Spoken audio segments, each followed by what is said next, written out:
Bom dia a todas as pessoas que nos acompanham neste momento. É uma enorme alegria que nos invade neste 1º de julho, porque marca o resultado de quase 4 meses de trabalho. No início, confesso, foi mais desespero que ação.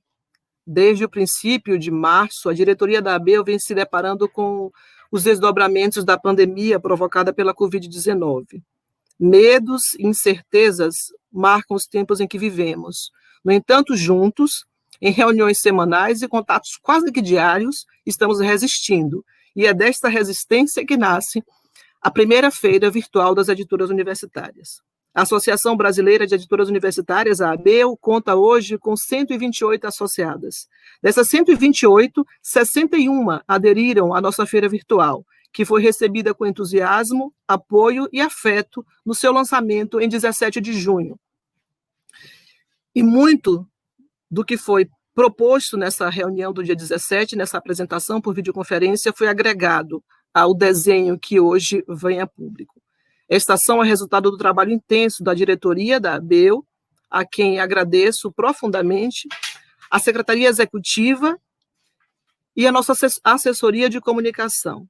Comemoramos este passo porque, mais uma vez, a ABEL preserva os princípios do coletivo, dos fazeres múltiplos, expressando a diversidade e os desafios impostos às editoras universitárias no nosso país, a produção do conhecimento científico no nosso país. E como momento de alegria, nós recebemos e compartilhamos com vocês a presença de 2 pessoas queridas, 2 profissionais extremamente competentes e implicados com a produção de conhecimento. Peço desculpas porque nós teríamos nesse momento a presença da professora Marisa Lajolo, que estava aqui com a gente na sala, mas por problemas técnicos a gente não consegue receber o áudio dela. Então, eu agradeço profundamente a disponibilidade, o jogo de cintura e o desafio aceito pelo nosso colega, professor Gésio, diretor está entrando aqui, Gésio Gutierrez. Bom dia, Gésio. Bom diretor dia. da editora da Unesp, também faz parte da diretoria da ABEL, né, nosso diretor de difusão editorial. Obrigada, Gésio, e desculpa o susto. É para isso que a gente vive. Gésio recebe o escritor, tradutor e professor Milton Antum. Milton nasceu em Manaus, onde passou a infância e uma parte da juventude. Em 1967, mudou-se para Brasília, onde estudou no Colégio de Aplicação da UNB. Eu preciso ler para eu não... São muitos detalhes nesse currículo importante. Mudou-se para São Paulo, onde se diplomou em arquitetura na Faculdade de Arquitetura e Urbanismo da USP, trabalhou como jornalista cultural e foi professor universitário de História da Arquitetura. Em 1980, viajou para a Espanha, morou em Madrid e em Barcelona, como bolsista, pesquisando, dando continuidade a seus estudos. Depois passou 3 anos em Paris, onde estudou literatura comparada na Sorbonne. Autor de romances premiados, sua obra foi traduzida para 12 línguas e publicada em 14 países. Eu passo a palavra agora para Gésio, para o professor Milton, para uma conversa importante que marca a abertura da primeira feira virtual das editoras universitárias, que tem como tema livros e literaturas no mundo em transformação. Quem estiver nos assistindo e tiver alguma pergunta, pode colocar aqui no chat, que é do Facebook, que a gente vai passando mais para o final. Eu vou sair agora, passo a palavra para vocês e retorno no final para dar esse abraço virtual. Gésio, é com você. Obrigado, Rita, obrigado pelo, embora inesperado, obrigado pelo convite. E é um enorme prazer falar novamente com o professor e escritor Milton Antum, de que eu privo a companhia hoje, e que, como nós sabemos, né, Milton, já há muito tempo eu te aborreço para outros tantos convites, e que sempre a culpa, obviamente, é sua, de que, invariavelmente, você abrilhanta todas as ocasiões em que nós tivemos a oportunidade de conversar, a oportunidade de falar um pouco a respeito de literatura. Obviamente, eu não sou um especialista na área, sou muito mais um leitor e admirador do autor Milton Atum, né? Nós tivemos antes, não sei se você se lembra disso, a oportunidade de conviver quando você participou de um congresso internacional sobre Machado de Assis, já faz algum tempo, né, uns mais de 10 anos, e que naquela oportunidade eu vi mais uma vez do que o Milton era capaz, né? Então eu espero que hoje nós conseguimos falar um pouco a respeito daquela temática que lhe é mais próxima e que, durante tantos anos, eu admiro e acompanho. Milton, uma das razões pelas quais, além do seu brilho já reconhecido, justifica esse convite para um evento como esse, a inauguração de uma feira das editoras universitárias, essa tua formação híbrida, eu diria, né? De um lado, eu não sei se é um dúbio privilégio, hoje em dia, que você tenha trilhado aí a vida acadêmica, pelo menos por alguns, um período de tempo limitado, mas, de qualquer maneira, você teve essa trajetória. E, ao mesmo tempo, evidentemente, na sequência, ou eu acho que até durante um período concomitantemente, você já começou, já havia começado a trilhar aí o caminho da literatura, o caminho da escrita, né? Eu vou fazer aquela pergunta, portanto, as circunstâncias exigem isso. A pergunta óbvia de como é que você encara a influência da tua trajetória acadêmica e da tua trajetória literária. Existe algum imbricamento, existe algum entrelaçamento entre uma coisa e outra? Bom, muito obrigado, Gésio. Bom dia a todas e a todos. Agradeço a professora Rita, a diretoria da ABEL, enfim, a professora Marisa Lajolo, que infelizmente não pôde estar conosco. É um prazer conversar com o Gésio e com todos vocês. Uma coisa é você trabalhar no plano das ideias, que é o caso, vamos dizer, do professor e do teórico da literatura, do ensaísta, enfim, que tenta analisar ou interpretar um texto. E daí ele precisa de uma, vamos dizer, de uma argumentação sólida, ele precisa de uma bibliografia, portanto, recorre aos livros das editoras universitárias também, né? Geralmente, seja na área de humanas, seja na área científica, para tentar, enfim, mostrar alguma coisa de um texto. Agora, um escritor, ele trabalha num outro plano, que é o plano da imaginação. Quer dizer, é claro que no plano da imaginação há também ideias, mas um escritor, geralmente, um romance, um conto, ele não pretende provar nada, né? Não pretende analisar nada, vamos dizer assim.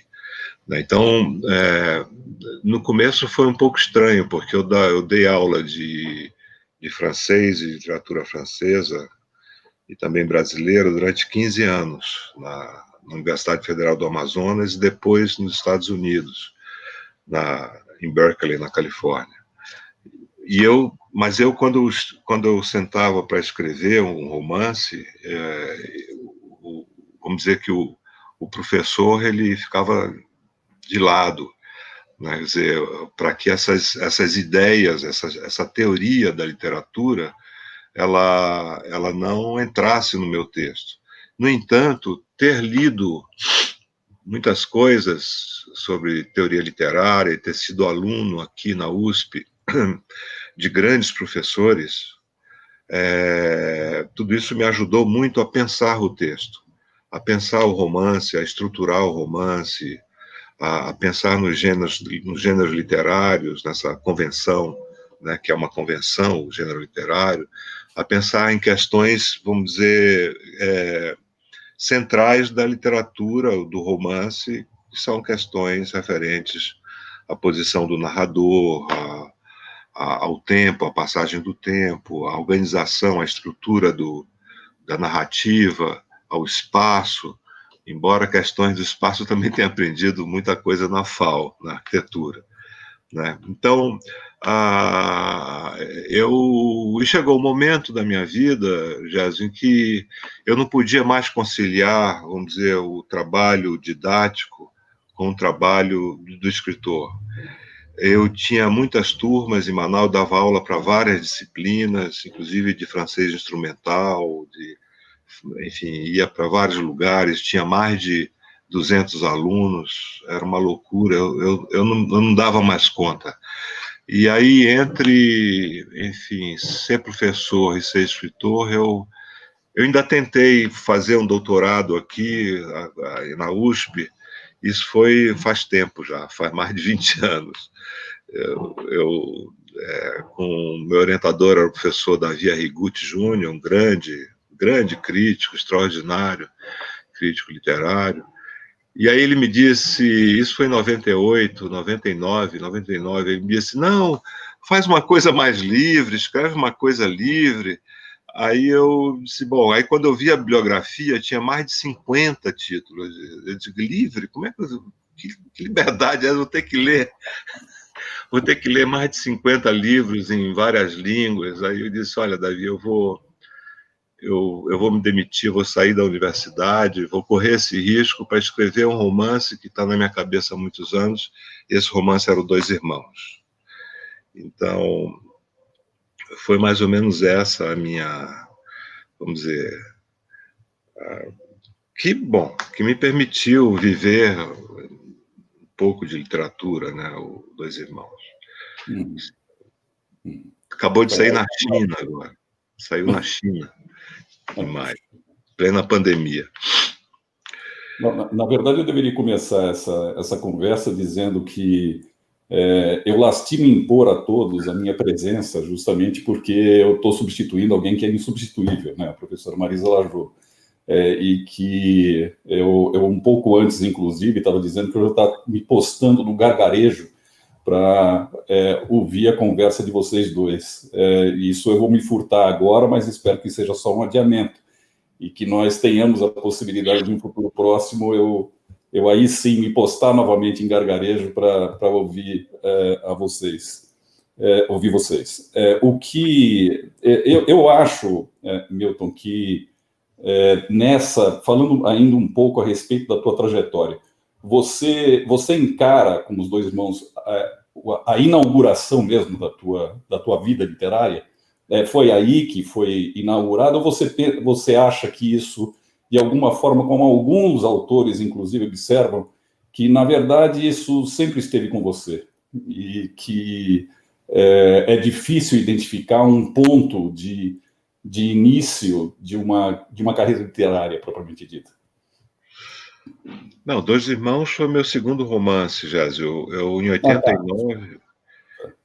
89 eu publiquei meu primeiro romance, O Relato de um Certo Oriente. O Relato de um Certo Oriente, tá certo. Que, enfim, por sorte ou por acaso ganhou o prêmio Jabuti de melhor romance e foi foi uma surpresa para mim, porque esse primeiro romance foi traduzido para várias línguas. Uhum. Mas então, por isso que eu passei muito tempo, né, para escrever o Dois Irmãos. Já o primeiro, eu não era tão novinho quando eu publiquei, eu já era um cara de 37 anos. Né? Então, eu me preparei muito, eu li muito, enfim, não queria, enfim, publicar assim, escrever assim, movido só pela espontaneidade. Eu queria entender como é que funciona essa máquina da ficção, né? E para isso você tem que ler os bons livros, né? Para você acumular uma experiência, vamos dizer, você tem que ler os bons livros também. E eu, enfim, e a partir do Dois Irmãos é que eu comecei a me dedicar, vamos dizer, quase que integralmente à literatura, né? Ao romance, também a tradução, traduzir algumas coisinhas. Mas lá atrás, quando eu morava em Brasília, eu tinha 15, 16 anos, em 68 a 70, Brasília, que é, vamos dizer, essa experiência, essa passagem por Brasília, que, vamos dizer, inspirou essa trilogia, o primeiro volume da trilogia, A Noite da Espera. Em Brasília eu comecei a escrever poemas. Eu já gostava muito de literatura, isso vinha de Manaus, da minha época de ginasiano, da professora do ginásio em Manaus, professora Alci, lá atrás, Vidas Secas, enfim, grandes romances brasileiros. E em Brasília eu publiquei meu primeiro poema, no Correio Brasiliense. Depois em São Paulo eu escrevi contos horríveis, que foram descartados todos, ilegíveis. E aí, bom, quando eu ganhei uma bolsa do Instituto Espanhol, eu decidi cair fora do Brasil, mesmo porque o Brasil, todo mundo da minha geração, ou uma parte da minha geração, estava cansado, né, da ditadura, da censura, aquela coisa horrível, né? Naquela época vocês já estavam cansados? Já. Bom, agora nem sei o que dizer, né? Mas Pois é. mas a gente, enfim, precisa viver e, de algum modo, responder a tudo isso, né? Então, Dois Irmãos foi mesmo um desafio, porque eu mudei, eu abandonei uma profissão estável, que é de professor, de uma universidade federal, num país muito instável, né? O Brasil tem alguns surtos de estabilidade, né? Mas, de um modo geral, é um país muito instável, ninguém sabe o que vai acontecer, né, com a economia. E aí eu topei esse desafio e deu certo, porque eu comecei a dar palestras, e, enfim. Se bem que às vezes eu sinto falta do meu salário, professor. Na verdade, na situação da Universidade Brasileira, de vez em quando os próprios professores, ainda empregados, sentem falta de salário. Algumas vezes, mesmo os empregados hoje em dia não recebem. Então, se isso mitiga um pouco a sua falta, fique tranquilo que mesmo professores regulares também podem ficar sem receber salário. Agora, voltando àquela questão de imbricamento, de entrelaçamento da vida acadêmica e da vida literária, você se aparta um pouco de alguns autores, né? Eu me lembro de cara de um Huxley ou uma Virginia Woolf, que seja, que sempre acharam extremamente importante ter essa acuidade e essa informação filosófica básica, dando lastro para a trajetória literária deles. Você nunca sentiu a necessidade disso? Você acha que isso é algo que você aparta realmente esses dois campos? É isso? Da necessidade de uma formação paralela? De uma formação paralela, especialmente do ponto de vista filosófico, do ponto de vista do gaste acadêmico mesmo, que poderia te dar um pano de fundo para aquilo que efetivamente você faz na tua literatura. Não, isso eu tive em parte na USP, na Faculdade de Arquitetura.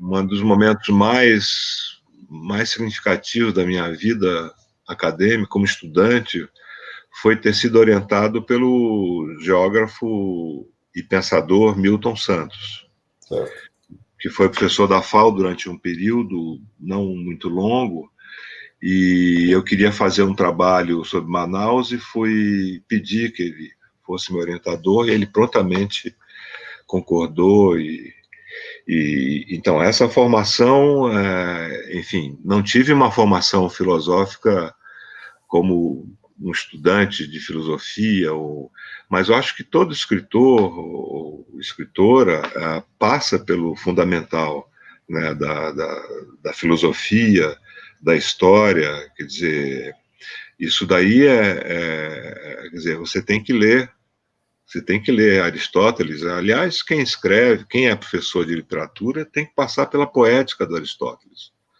que é um livro fundamental, né, seminal de teoria literária, né, onde ele descreve os gêneros, etc. Né, onde ele fala do dramático, do lírico. Isso foi importante para a minha formação. Né. Agora,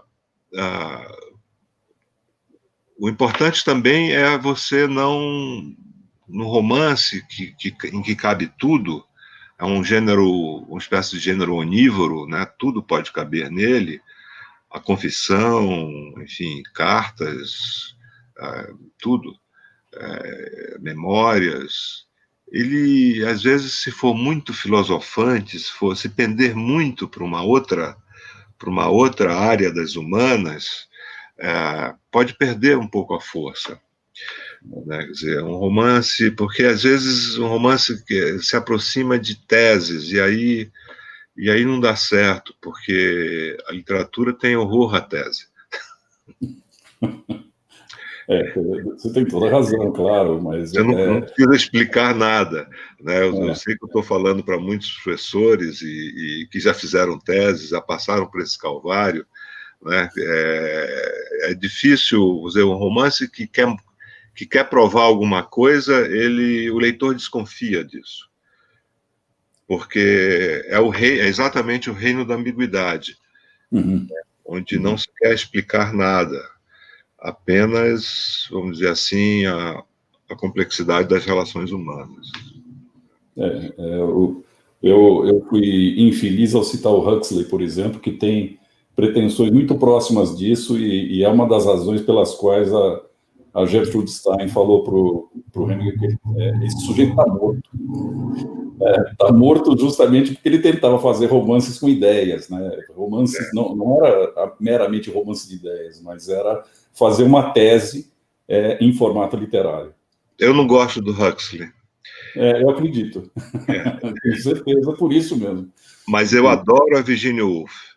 Para mim, é uma das maiores escritoras do Ocidente, assim, uma das 5, 8 ou 10 maiores escritoras do Ocidente. A Virginia Woolf, aliás, eu gosto em todas, até nos ensaios, nos contos, romances, tudo. É uma grande, grande escritora.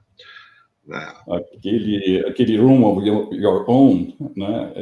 O quarto, aquele livro é uma maravilha, né? Especialmente do ponto de vista de estudo de gênero, é imbatível. Né?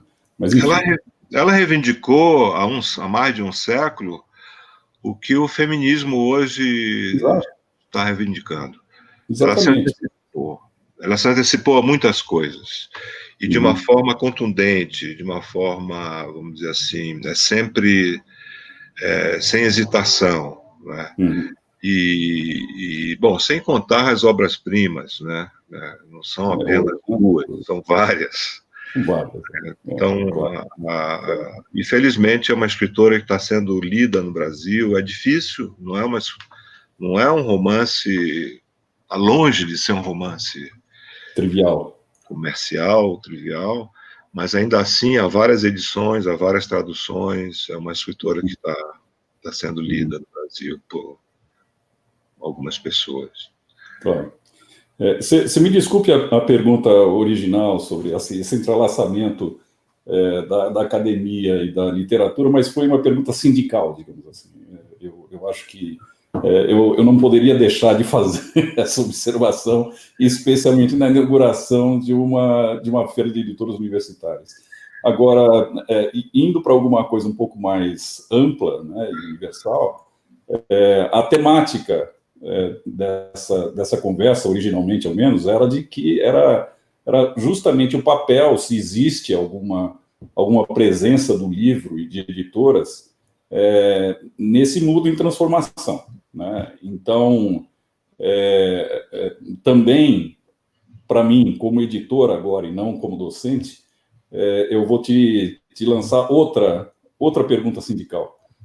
O que você acha que mesmo numa época como essa, que se caracteriza especialmente no Brasil pelo anti-intelectualismo, por esse afastamento daquilo que a gente podia pensar como, ou caracterizar como pensamento acadêmico, pensamento estruturado, pensamento racional, inclusive, existe ainda um espaço e devemos lutar para preservar esse espaço para o livro e para editoras?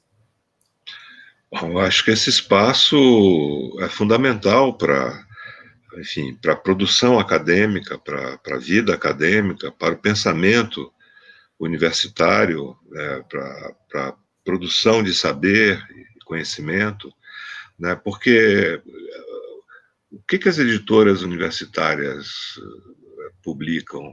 De modo geral, elas publicam teses, dissertações, mas também outros ensaios, que geralmente, vamos dizer, não seriam publicados por uma editora comercial. São textos, são teses, dissertações importantíssimas em várias áreas, mas qual editora comercial publicaria um ensaio sobre a ictiologia da Amazônia, no Rio Negro, por exemplo?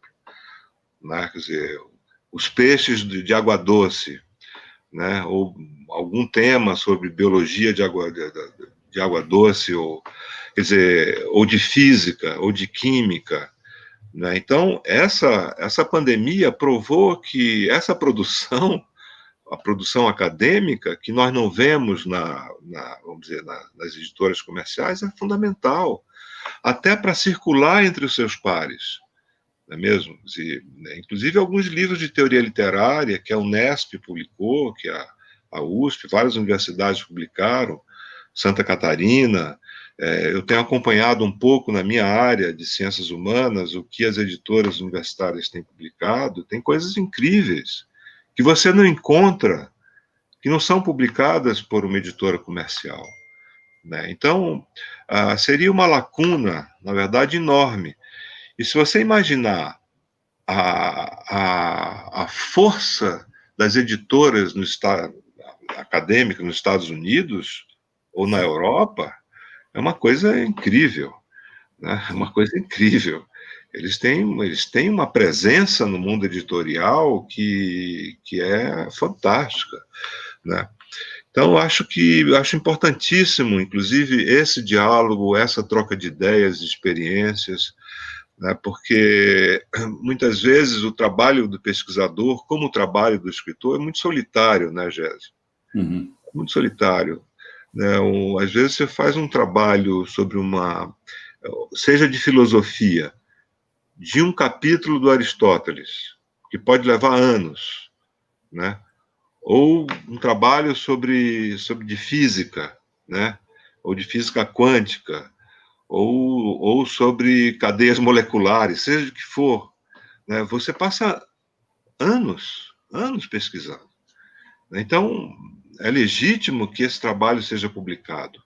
E quem vai publicar a não ser as editoras universitárias? Uhum, uhum. Não, eu, obviamente, mais uma vez, sindicalmente, eu concordo integralmente com você, né? E acho que as editoras universitárias, elas não só desempenham um papel desse tipo que você está descrevendo, um veículo de pesquisa, como também justificam, em parte, a existência de universidades, porque na medida em que você preserva os pontos de comunicação da universidade com a sociedade, você está justificando também a universidade, a existência da universidade, né? Se por acaso fosse alguma coisa circunscrita à universidade, você não teria a possibilidade de justificar a existência dessas instituições.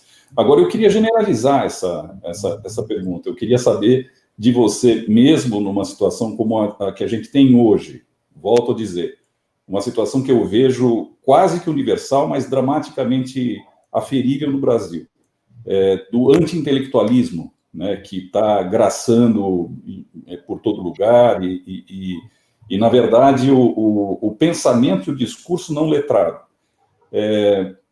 Você ainda vê, vamos esquecer as distopias, você ainda vê um papel para a literatura hoje no mundo, a literatura em geral? Bom, a literatura hoje não ocupa o mesmo lugar que ocupou até os anos, vamos dizer assim, 70, né, 80. Né, eu acho que a literatura, não só a literatura, mas as artes de um modo geral, né? Uhum. Por quê? Porque já não há mais, vamos dizer, atribuição de valor estético, ético, histórico, simbólico. Quer dizer, a crítica também foi retirada da discussão, muitas vezes, né? Então, vale tudo, né? Qualquer coisa pode ser literatura, qualquer coisa pode ser arte, qualquer coisa pode ser... Né? Você pode ser filósofo sendo astrólogo, né? Quer dizer, você pode se passar por filósofo sendo um charlatão, por exemplo, né? E vai morar nos Estados Unidos e comanda uma equipe de acelerados. Né? Então, isso está, vamos dizer, feriu muito, quer dizer, o lugar central que a literatura existia, vamos dizer, na França, ou na Europa, de um modo geral, até um determinado momento, acabou. Hoje o espaço da literatura é muito pequeno, é muito pequeno, e nós, de alguma forma, os escritores tentam lutar contra isso, tentam falar mais sobre literatura. Mas eu acho que é uma questão maior, sabe, Gésio, que é uma questão fundamental nossa no Brasil, que é a formação dos leitores, que é a escolaridade, que é, vamos dizer, o ensino público. Né? Quer dizer, quando dizem que o Brasil tem poucos leitores, país de 210 milhões de pessoas, tem uma classe média que não lê, ou a maioria não lê, mas a gente deve se perguntar também por que vamos dizer, as crianças e os jovens das escolas públicas não têm acesso à leitura como deveriam ter. Né? Então, acho que essa é a transformação fundamental na educação pública no Brasil. Você dá condições de uma formação aos jovens e às crianças, né? Coisa que a minha geração, de algum modo, teve na escola pública. Eu nunca estudei em escola particular. Né? Então, agora, é difícil hoje você dizer ser escritor. Quer dizer, aliás, escritor, quando você vai pagar uma nota fiscal eletrônica da prefeitura daqui de São Paulo, por exemplo, não existe escritor. Você tem que encontrar uma perífrase. É uma profissão que não existe. Existe. Então, você vai lá e procura. Quer dizer, eu não esperava isso, mas nós estamos há 1 ano e meio com esse novo governo. Nenhum falou de um livro, a não ser de um livro de torturador, né? Mas nenhum romance brasileiro. Né? Quer dizer, falar em literatura para essas pessoas seria até uma piada. Né? Eles iam rir da gente. O que só enobrece a literatura. Né? Como? O que só enobrece a literatura. Sim, do ponto de vista, claro, isso sem dúvida. Quer dizer, não ter assinatura no diploma do Prêmio Camões, vamos dizer, é uma honra para o Chico Buarque. Exatamente. O prêmio, vamos dizer, se engrandece, né? Claro. Agora, tudo está difícil, né? A situação dos livreiros, a situação dos pequenos e médios editores, você vê mesmo nas editoras universitárias, eu acho que as coisas estão difíceis, né? Claro. Então, mas eu acho que são nesses momentos, vamos dizer, de grande crise, né? De pelo menos 2 crises no nosso país, né? Da pandemia, da crise política. Eu acho que nesses momentos também as pessoas elas encontram caminhos solidários, uma rede de solidariedade que em tempos, vamos dizer, mais normais, vamos dizer assim, não encontrariam. Né? Então, há o outro lado dessa moeda.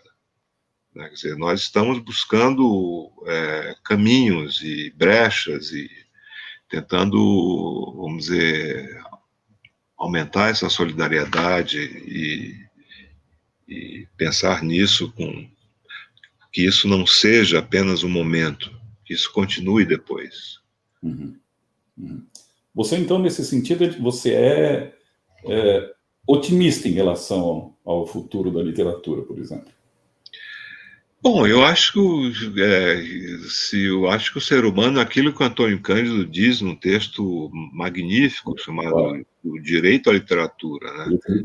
O ser humano, ele é um direito, vamos dizer, que todos nós temos, de fantasiar, de imaginar, de criar mundos paralelos. Né? Quando você está lendo um romance, você, vamos dizer assim, pede uma permissão para sair da realidade, né, e entra num outro mundo de ficção e acredita nesse mundo. Você cria uma espécie de pacto com a ficção. Né? Aquele poema do Eliot, né? Go, bird, go. Quer dizer, vai, pássaro, vai. O ser humano não pode ver. Isso, vamos dizer, não acaba. Né? Quer dizer, se acabar a literatura, acaba também a nossa humanidade, a nossa capacidade de inventar e de fantasiar. Porque o leitor é um grande cúmplice do texto. Né? Sem ele não existe literatura, na verdade. Né? Quer dizer, o trabalho do leitor é um trabalho fundamental para que essa máquina da ficção funcione. Quer dizer, um livro não lido não é um livro. Não é um livro, ele não existe como ficção. Claro. Bom, parece que a Rita está querendo...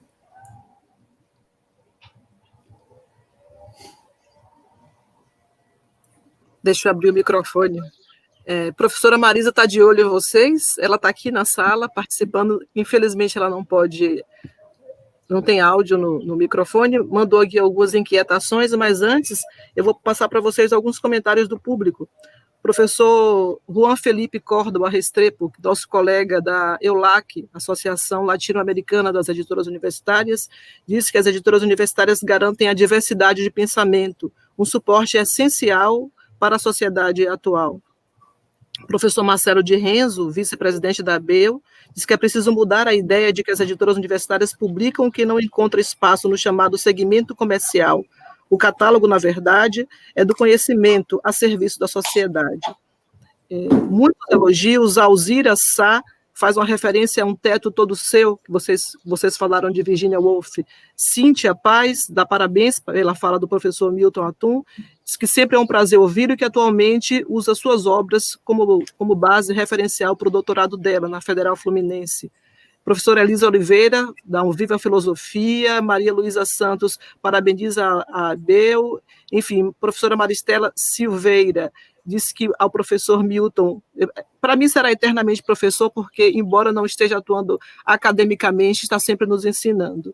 Diz que você não escreve nada horrível, Milton. Professora Maristela manda o recado. Enfim, professora Gleise, professora Flávia Goulart, uma série de elogios à fala de vocês. Eu só vou chamar a atenção do público que o site Feira ABEU está fora do ar por conta dos problemas, né, de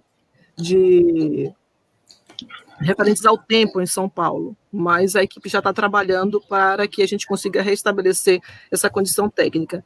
Finalmente eu volto à professora Marisa Lajolo. Ouvindo o Gésio e o Milton, alinho algumas questões que teria discutido se o StreamYard tivesse me permitido. Retomo o comentário feito por Machado de Assis em 1862.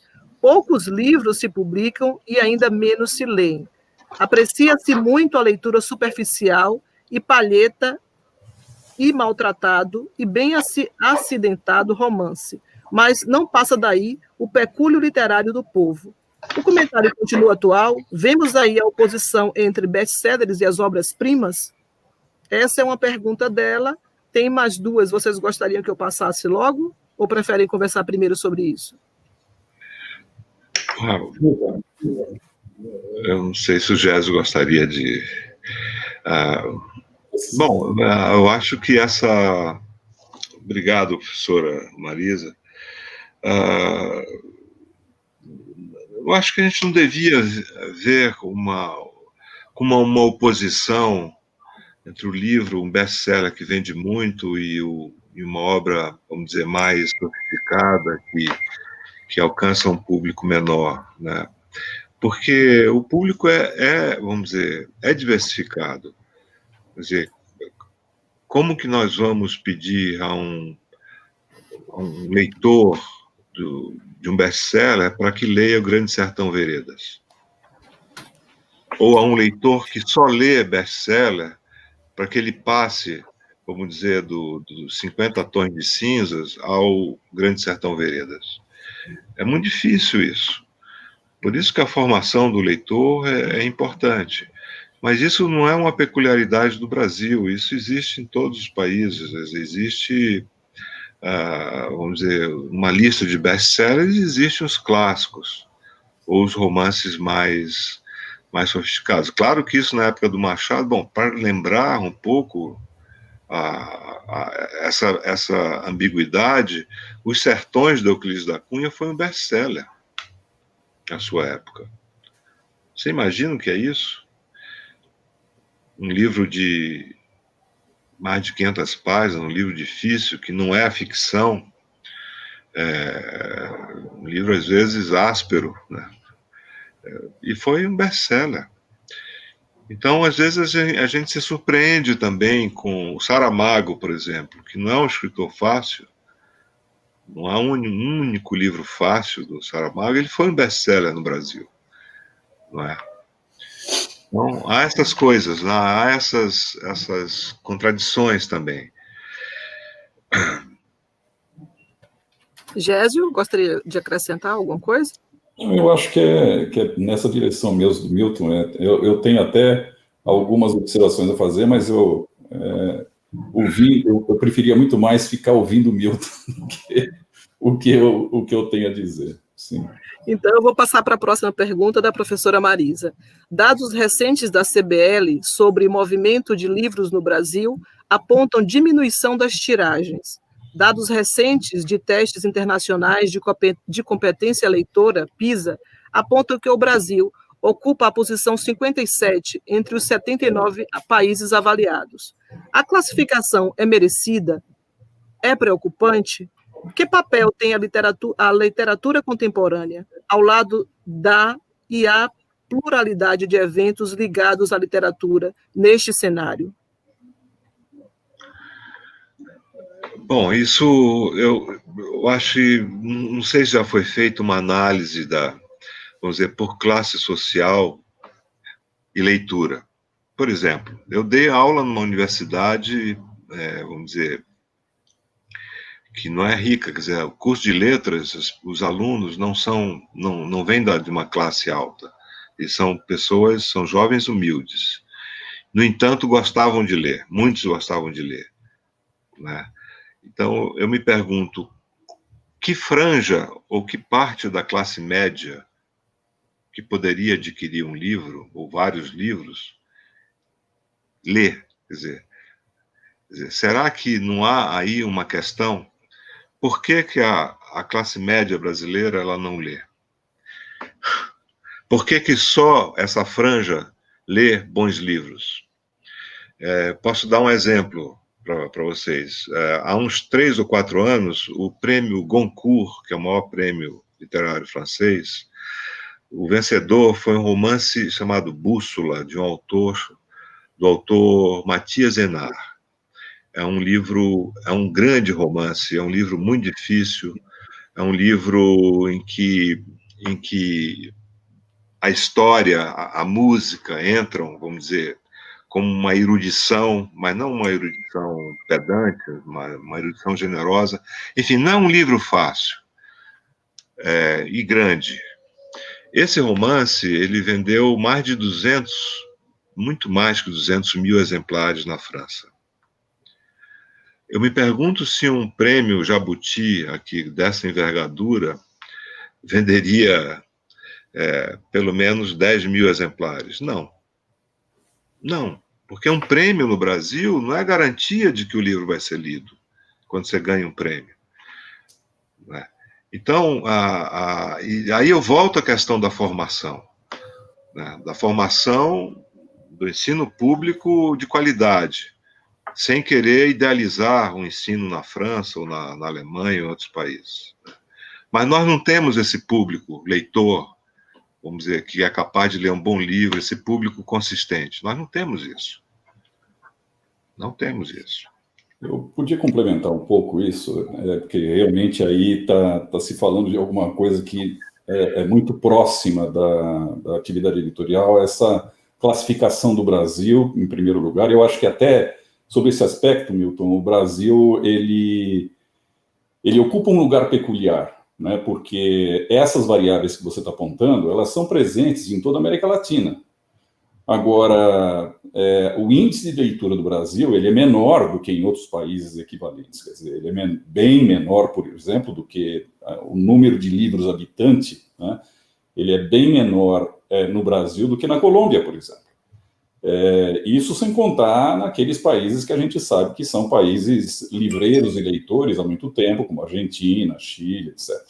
Então, existem algumas peculiaridades no Brasil que a gente não deve descurar. Eu concordo integralmente sobre essa ênfase e sobre o aperfeiçoamento possível que possa ser feito em cima do ensino, para que isso estimule a leitura, etc. Mas eu acho que existem outras variáveis que a gente não controla muito. E passando aquela tua observação sobre a massa de leitores, a massa de compradores de literatura que a gente vê na Europa, e especialmente para nós, muito estranhamente, em cima daqueles livros que são mais sofisticados, que são mais difíceis, complexos, não nos esqueçamos também do que acontece no mercado livreiro na hora de você comprar livros que muitas vezes são ornamentos à estante. Então, eu fico sempre muito impressionado com a quantidade, com o best-seller que representa os livros de Stephen Hawking, por exemplo. Que eu duvido, que 1% dos leitores do Stephen Hawking entendam exatamente o que está constando daqueles livros. No entanto, são fenômenos livreiros, fenômenos editoriais. Então, me parece que o Goncourt, da mesma forma que outros tantos prêmios, eles chancelam um determinado tipo de comportamento mercantil, mas não necessariamente de difusão e recepção intelectual. É isso que me preocupa, e é isso que estava por trás da minha questão anterior em relação à presença da literatura hoje. De alguma forma, isso é mais sentido no Brasil, porque o Brasil está going to the dogs, como se fala em inglês, né? Mas... De fato, essa fragilização da literatura enquanto construto intelectual, ele, de alguma forma, ele é sentido no mundo inteiro, e a gente tem alguns dados bastante significativos a respeito disso, por exemplo, na admissão universal de tiragens. Né? E isso me parece... Embora eu concorde integralmente com a caracterização e a valorização que você fez brilhantemente da literatura e do papel da literatura e do entrelaçamento da literatura e humanidade, né, mesmo, o caráter humano mesmo da vida, né, da vida humana, isso é um fato que perpassa e ultrapassa fronteiras. E aí, mesmo para sistemas que presumivelmente, são sistemas, do ponto de vista educacional, bem mais eficientes e elaborados, como é o caso do sistema de educação europeu. A gente tem aqui algumas perguntas do público, mas eu vou passar mais uma da professora Marisa. Ela diz o seguinte: entrevista de Milton Atum ao Correio Brasiliense por ocasião do lançamento de Pontos de Fuga faz comentários muito sugestivos para discussões sobre a leitura no Brasil hoje. Ele diz, por exemplo, que, abre aspas, a literatura é uma forma de exílio, fecha aspas, que a, abre aspas, ausência de respostas pode ser preenchida pela literatura, fecha aspas, que, aspas, a literatura não responde sempre, não responde, sempre indaga. E que a literatura perde tempo, concentração, reflexão. Penso que a pluralidade de narradores de Pontos de Fuga se articula bem a estas reflexões. Você, Milton, concorda? O que dizem seus leitores relativamente a isto? Deixa eu só complementar essa pergunta da Marisa, que é uma dúvida que eu já mato isso e fico quietinho depois, juro. No caso do Ponto de Fuga, eu estava pensando que você gradualmente, eu não sei se você sente isso, gradualmente eu senti na leitura do Ponto de Fuga que você estava, eu queria saber se conscientemente ou inconscientemente, chegando bem devagarzinho, bem modestamente, bem sutilmente, naquilo que, num perfil mais engagé, num perfil que estava parecendo mais crítico da realidade política, inclusive, na qual você está inserido, e talvez seja inevitável até. Você vê esse lento caminhar em direção a alguma coisa mais próxima daquilo que, inclusive, a gente citou um pouco atrás, do intelectual engagé?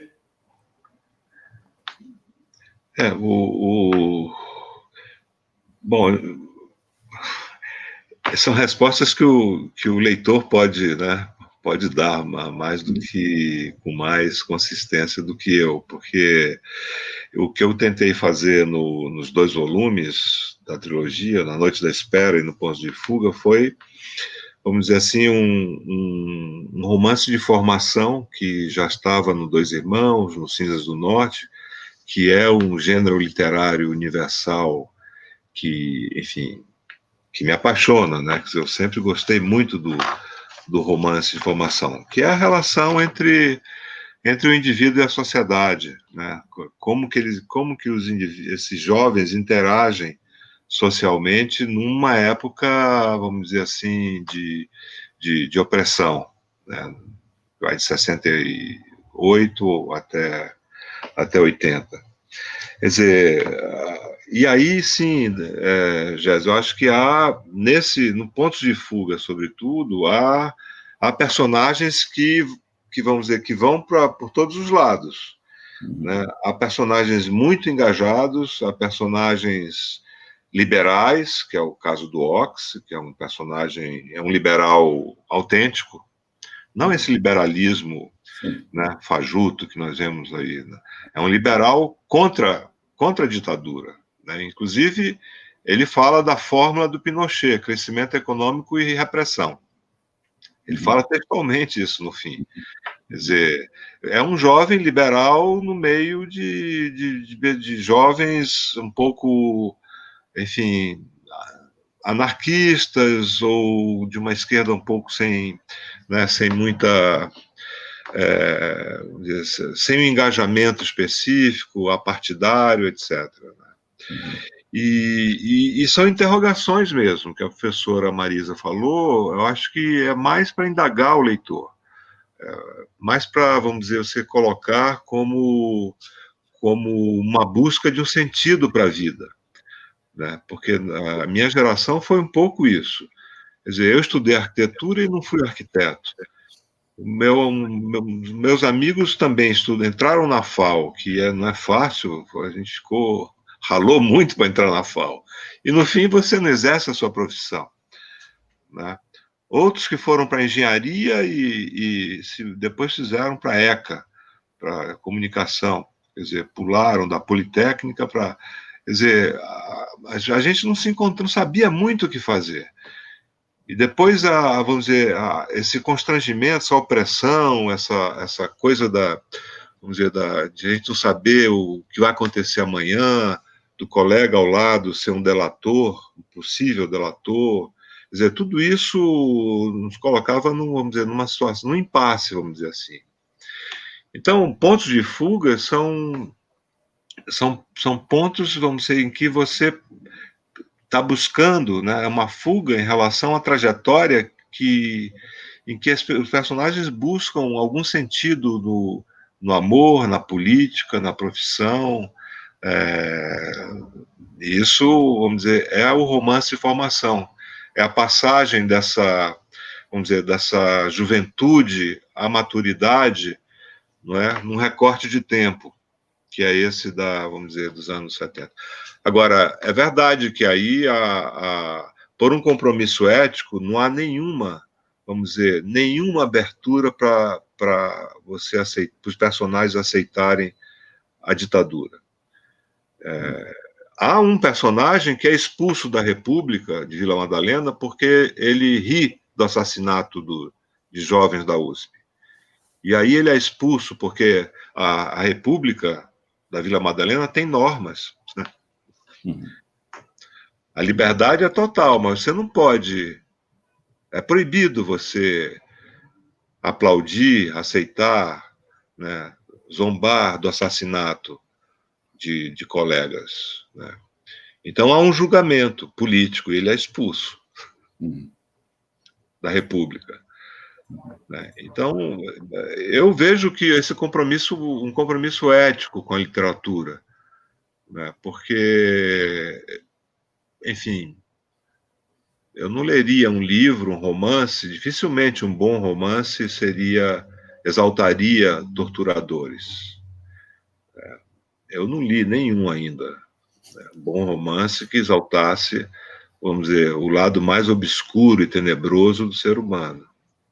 Você mostra esse lado, como está no Ponto de Fuga, na cena da tortura, na cena da prisão do nortista, mas você enaltecer isso, como alguns governantes o fazem hoje, eu acho monstruoso. Não cabe na minha ética. E ética, para mim, é basicamente responsabilidade. Perfeito, muito obrigada. E eu vou trazer aqui de novo a participação do público. Juan Felipe fala que o acesso à leitura ela deve estar atrelada à escola pública, deve ser uma garantia proporcionada pela escola pública, e a gente entra numa discussão extremamente ampla e necessária, que eu acho que vocês dois têm costurado nesse processo, juntamente com a professora Marisa. Jussiane Cavalheiro diz: parabéns, Milton, sua fala é sempre uma alegria. Maristela Silveira pergunta: de Relatos de um Certo Oriente ao Lugar Mais Sombrio, que mudanças marcantes você percebe na sua produção literária? Houve mudanças de estilo, mudanças, vamos dizer, no conteúdo e na forma, né? O Relato do Certo Oriente, Maristela, é o meu romance mais intimista. São vozes da memória, né? Que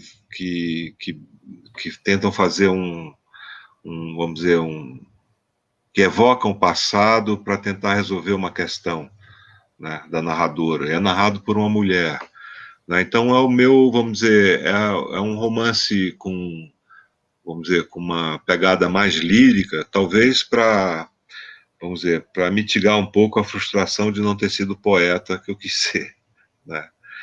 Então esse é um romance mais difícil, né? Porque não há, vamos dizer, uma indicação de quem está narrando cada capítulo. E aí eu talvez tenha perdido muitos leitores, não sei.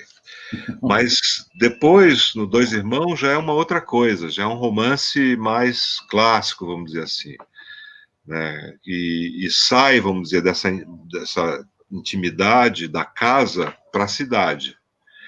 E aí eu tentei expandir essa relação entre o indivíduo e a sociedade, falando também criticamente da cidade, da decadência de Manaus, da destruição de Manaus.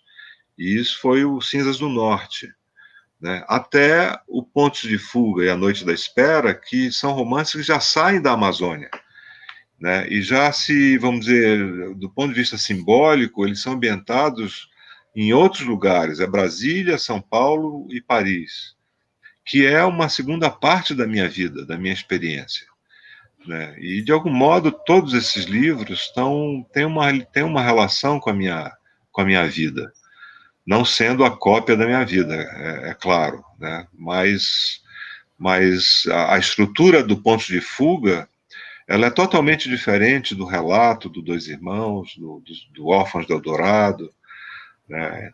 É uma estrutura fragmentada de cartas, de pedaços de diários, né? Enfim, eu fui mudando um pouco, mas sem sair do drama familiar. Cíntia Paz, antes disso, Jussiane Cavalheiro, ela chama atenção para os mais de 200 mil exemplares vendidos de Dois Irmãos. E Cíntia Paz pergunta, assim como a maior parte dos seus narradores observa o mundo de fora, acredita que o trabalho do escritor deve ser da mesma forma? Até que ponto é preciso manter esse distanciamento para observar a complexidade das relações humanas, como mencionou, e haver literatura? Não, aí eu acho que depende muito da posição do narrador, de cada narrador, né? Aí a teoria literária ajuda a gente. Você não precisa saber teoria literária, certamente os escritores, a maioria não lê. Mas como é que você quer o seu narrador? Você quer ele dentro da trama ou distante dessa trama, dos eventos? Ou muito distante? Ou você quer, vamos dizer, que ele circunde essa trama? Essa pergunta tem muito a ver com um problema que eu tive com Dois Irmãos, por exemplo.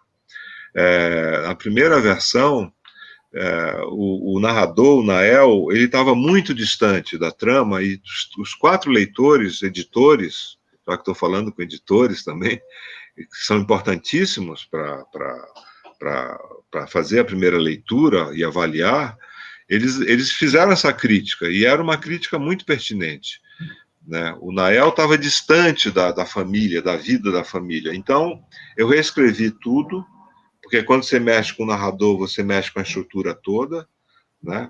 E o Nael, então, ele entrou na trama, ele participa dela, né? Quer dizer, ele não é tão distanciado assim, era muito mais, né? E isso acontece também nos outros romances, né? Quanto à venda enorme, isso para mim me surpreendeu, do que mais de 200 mil exemplares era quase inacreditável para um escritor que a gente está acostumado as edições são de 3 mil exemplares, mas foram 200 e tantos mil exemplares em 20 anos. Não foi um best-seller que explodiu assim. Não, foi lento, foi muito lento, foi, vamos dizer, o plano de voo, você decola e é um avião pesado que demora para chegar lá em cima, né? Então foram as universidades e as escolas que deram muito fôlego aos Dois Irmãos. Eu preciso reconhecer e agradecer aos professores, porque do Acre ao Rio Grande do Sul, do Amapá, houve assim uma espécie de Dois Irmãos circulou pelas escolas, e eu conheci muito o Brasil com Dois Irmãos, indo dar palestra nos lugares, conhecendo os lugares, conhecendo quem é esse leitor, e é incrível porque há ótimos professores em todos esses lugares. Essa é uma conquista da universidade brasileira, sabe, do mestrado, do doutorado, de professores que vêm de universidades periféricas, de longe, e fazem um doutorado e conhecem profundamente o assunto. Mas eu não sei por que dizer. Houve essa... O Cinza do Norte também, de algum modo, teve uma repercussão grande. Mas o leitor é muito misterioso.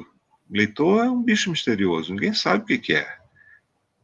Ninguém sabe por que ele gosta desse livro e não gosta do outro. O senhor falou e ressaltou a importância, né, das universidades brasileiras tão subjugadas neste momento, principalmente nesse momento, e Juan Felipe, da EULAC, ele chama a atenção para a importância das políticas públicas, né? Não sei como isso seria pensável, se é que a palavra pensável existe, nesse momento, diante do cenário que nós vivemos, principalmente no Brasil, mas que essa espécie de problema que existe do leitor de classe média, talvez ele devesse ser levado em consideração a partir de políticas públicas. Aí eu acrescento também as classes mais populares nessa discussão. Alzira Sá, é só um comentário. Se vocês quiserem depois dar continuidade, fazer alguma análise a partir dessa fala do professor Juan Felipe. E Alzira Sá faz uma pergunta. Considerar um sujeito como leitor está desatrelado da hierarquização das obras consideradas como clássicas? Você pode repetir essa segunda pergunta? Por favor. Posso, claro. Considerar um sujeito como leitor está desatrelado da hierarquização das obras consideradas como clássicas, essa leitura dos cânones, digamos assim? Eu acho que a leitura dos cânones, ela é importante, mas ela não é única. Porque não existem só cânones em qualquer literatura. E depois há uma outra coisa. De que cânone nós estamos falando? Do cânone ocidental? Porque existem também cânones orientais, e não são poucos. Né? Não são poucos, são muitos os livros clássicos de poesia, de filosofia, de história, né? De prosa literária do Oriente, são inúmeros. Aqui o Ocidente, ele se acha, vamos dizer assim, exclusivo em relação aos cânones. Ele quer ensinar ao mundo quais são os cânones. E não são apenas os cânones do Ocidente. Não é? Por que as literaturas, vamos dizer, ditas marginais, vamos dizer, não são centrais também? Porque é um poema que diz, né? A margem, um poema de um palestino, aliás, do Mahmoud Darwish, a margem avança e o centro recua. Ele, como palestino, ele sabe o que ele está falando. Né? Ele, que é um grande poeta árabe, né? O Darwish. Então, os cânones são importantes? São. Virginia Woolf é importantíssimo. Guimarães Rosa, já que o Gésio falou da filosofia, é o escritor que eu acho que mais, vamos dizer, O Grande Sertão é o livro mais filosófico, enquanto romance. O amor platônico, né, do Riobaldo, há vários tipos de amor, um deles é platônico. Né? E isso... Agora, nós não podemos também desprezar uma literatura que está à margem. Devemos trazer essa literatura para o nosso centro de atenção, de interesse e de debate. Né? E aí você vê, Carolina de Jesus, por exemplo.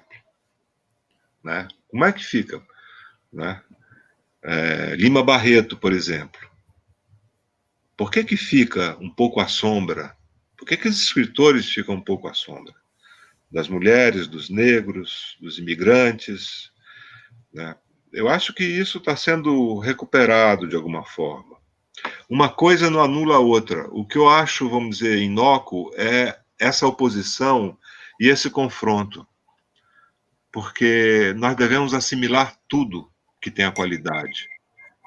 Né? O cânone, que já está estabelecido, e os textos importantes que não foram ainda assimilados, né? Que ainda não, vamos dizer, se tornaram, vamos dizer, centrais para a gente. Né? O que eu acho condenável é você separar isso tudo, né? E confrontá-los o tempo todo. Criar uma guerra, mais uma guerra cultural. Já chega de guerra cultural, gente. Guerra cultural já basta essa que estão impondo, né? Todo mundo é comunista, uma guerra contra o comunismo. esse fantasma louco, né, dessas pessoas que estão ressuscitando o comunismo. Já ninguém mais fala disso, só o Brasil fala disso, não é mesmo? Então é assim que eu vejo, vamos dizer, os poetas do Oriente, os poetas da África, os poetas, enfim, das favelas, quando tem qualidade, eles têm que ser lidos mesmo, devem ser lidos. Importante o senhor trazer Carolina Maria de Jesus para o debate. Muito importante. Muito obrigada. A gente já está caminhando, já avançando o tempo. Eu vou trazer uma última pergunta do público, Cláudio Novaes, que assistiu o senhor aqui na Bahia, e ele pergunta se, a partir de quais perspectivas o senhor alimenta este diálogo com os leitores de seus livros. E diz que uma pesquisa universitária sobre a obra do senhor chamou a atenção para o diálogo que o senhor tem com o escritor sobre as descobertas teóricas ao ler a obra. Eu vou ler a pergunta todinha, eu tentei resumir, mas não funcionou bem. É melhor que eu leia para eu não distorcer. Uma questão ao Milton Atum. Certa feita, assistindo na Bahia a fala de uma pesquisadora universitária sobre a obra dele, ela chamou a atenção para o diálogo que ele tinha com o escritor sobre as descobertas teóricas ao ler a obra dele. A pergunta: a partir de quais perspectivas ele alimenta este diálogo com os leitores de seus livros? E aí, juntamente com essa pergunta, eu devolvo a fala para o senhor, para Gésio, e convido a professora Marisa, mesmo sem áudio, para entrar aqui na sala, para a gente ir chegando ao final. As considerações, se vocês dois puderem fazer, a partir dessa pergunta, outros elementos que a gente não conseguiu trazer para o debate, mas que vocês consideram importantes. Eu acho que houve um diálogo, vamos dizer, muito forte com os estudantes de graduação e pós-graduação, com professores também, que leram o meu trabalho, meus livros. Há muitas teses de dissertações, né? O que para mim é um pouco assustador. Eu nem mereço isso, estou falando sem modéstia, né? Mas houve um interesse acadêmico, vamos dizer, por vários dos meus romances e contos e até crônicas. E eu mantenho um diálogo com vários acadêmicos, né? Eu acho que é a minha herança também da universidade, né? 15 anos não é pouca coisa, não é pouco tempo, né? Porque eu acho que é a crítica acadêmica, a crítica universitária, importantíssima para a literatura, para a pergunta, uma das perguntas que foi feita, e para o Gésio também, que fez essa pergunta.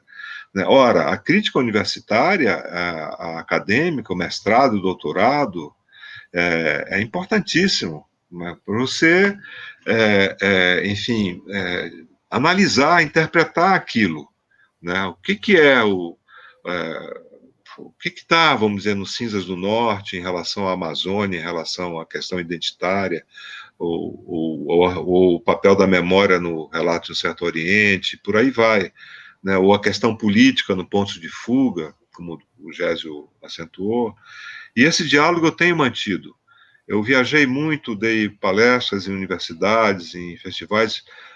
Agora eu já estou ausente, eu já não viajo mais. Eu achei tão cômodo essa forma de não sair do seu lugar. Eu que tenho pavor de avião, pavor de viajar, já viajei tanto, né? Mas eu participei de muitos debates, né, por aí, pelo Brasil. E os leitores sempre enriquecem o texto. Já fui questionado várias vezes e sempre anotei essas questões, porque nós só podemos crescer a partir da crítica, e a crítica tem a ver com crise. O étimo é o mesmo, crítica e crise tem o mesmo étimo, né? E sem a gente se autocriticar, não dá para avançar também, não é mesmo? Então, esse diálogo é fundamental. E eu não me chateio quando criticam também, ao contrário, eu acho que isso faz parte da nossa da literatura, porque a modernidade surgiu, a crítica surgiu junto com a modernidade, não é mesmo?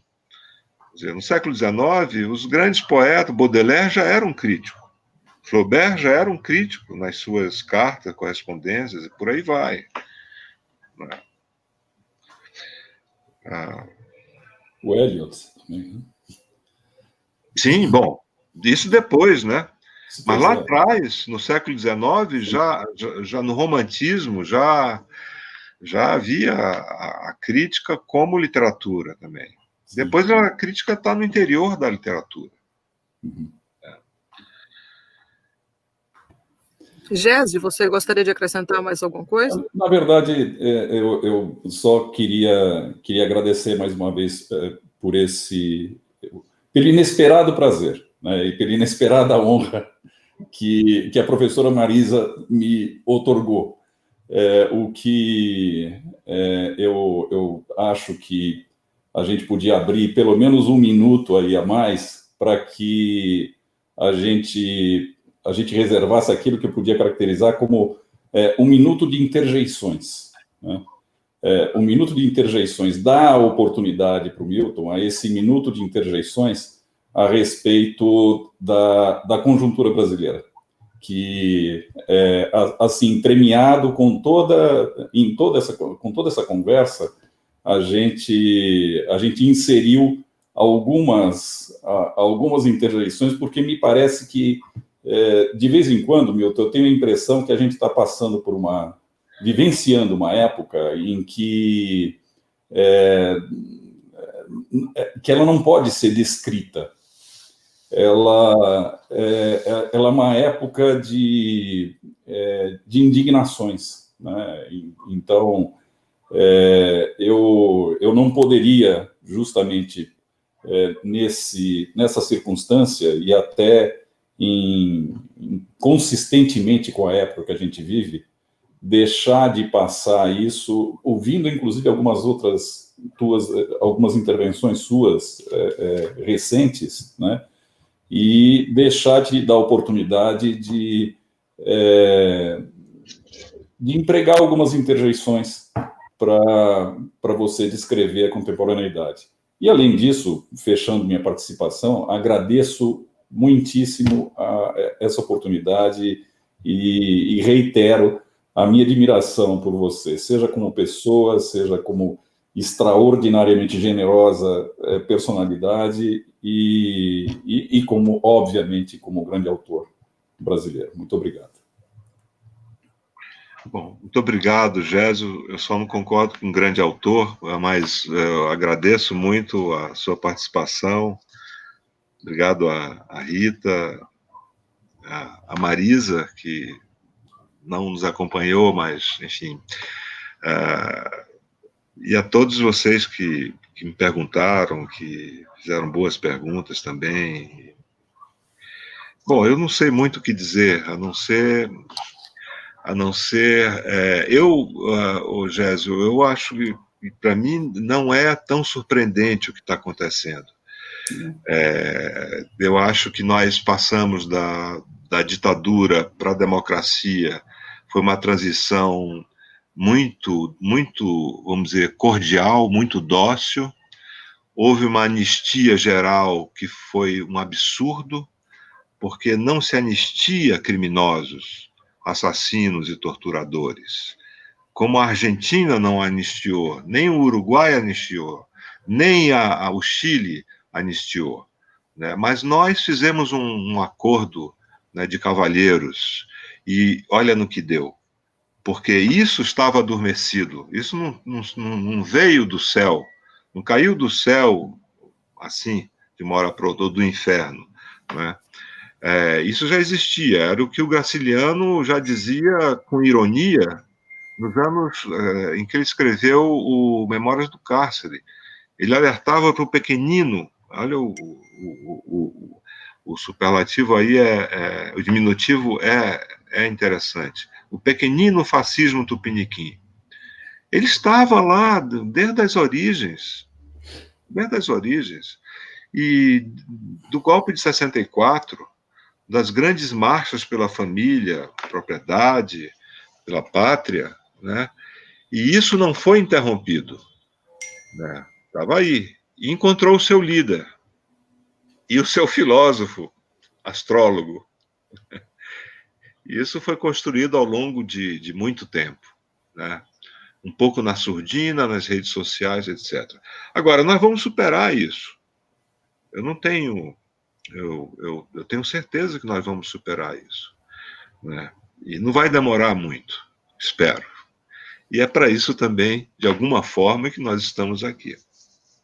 Muito obrigado. Obrigado a todos. Nós que agradecemos. A professora Marisa, ela não tem condição de falar o problema com o microfone, mas ela consegue nos ouvir. Então, eu vou passar aqui um recado de Igor Lemos. Lajolo, amei seu livro Formação da Leitura no Brasil, me ajudou demais. Pedimos desculpa à professora Marisa por esse imprevisto, a gente vem tentando desde ontem, ela super aplicada e muito organizada para participar desse momento. Eu espero que a gente consiga, em uma outra ocasião, de fato, levar a cabo uma conversa com a participação da professora Marisa. Agradeço imensamente aos dois pela generosidade, tanto Milton Atum quanto Marisa Lajolo, por aceitar prontamente o nosso convite, de maneira tão afetuosa, né, e acolhedora, o que é tão importante no contexto atual em que vivemos. Esta conversa com o professor Milton Atum era para ter acontecido em maio, na reunião anual da ABEL, em uma conferência, que ele já havia aceitado o convite, mas por razões óbvias a gente precisou desmarcar o evento, que seria acolhido pela UEA, Universidade do Estado do Amazonas. Nós acreditamos que, assim que possível, teremos nossa reunião presencial, mas com segurança, com saúde, com tranquilidade, o que é importante para todos nós.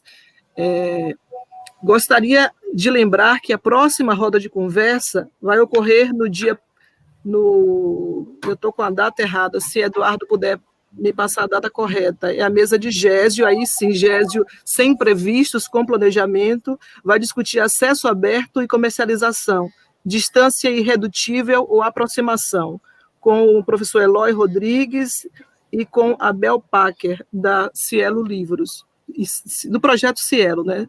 Cielo Livros e... Enfim, a gente tem uma série de agradecimentos aqui no chat do Facebook, muitos elogios. A próxima mesa de Gésio, o Rubens já colocou aqui, vai ser dia 7, às 10 horas, com transmissão aqui pelo Facebook. No site da Feira Abel, que está aqui na barra de créditos, né, rolando aqui na barra do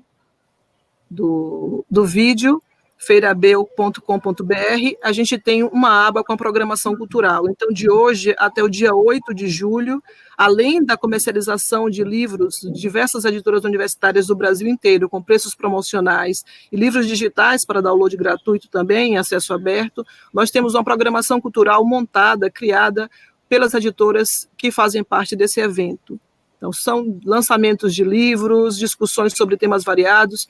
Quem tiver interesse, é importante a gente fortalecer o livro universitário nesse momento tão delicado que vivemos. Agradeço mais uma vez imensamente as pessoas que nos acompanharam, que fazem esse evento ocorrer, as pessoas que estão por trás, né, nos bastidores, nos dando força, trabalhando incansavelmente há cerca de 4 meses para esse evento se realizar. Professor, muito obrigada mesmo. Gésio, um abraço forte e valeu por mais essa. Obrigado. Obrigado a vocês. Obrigado. Abração, Milton. Até mais.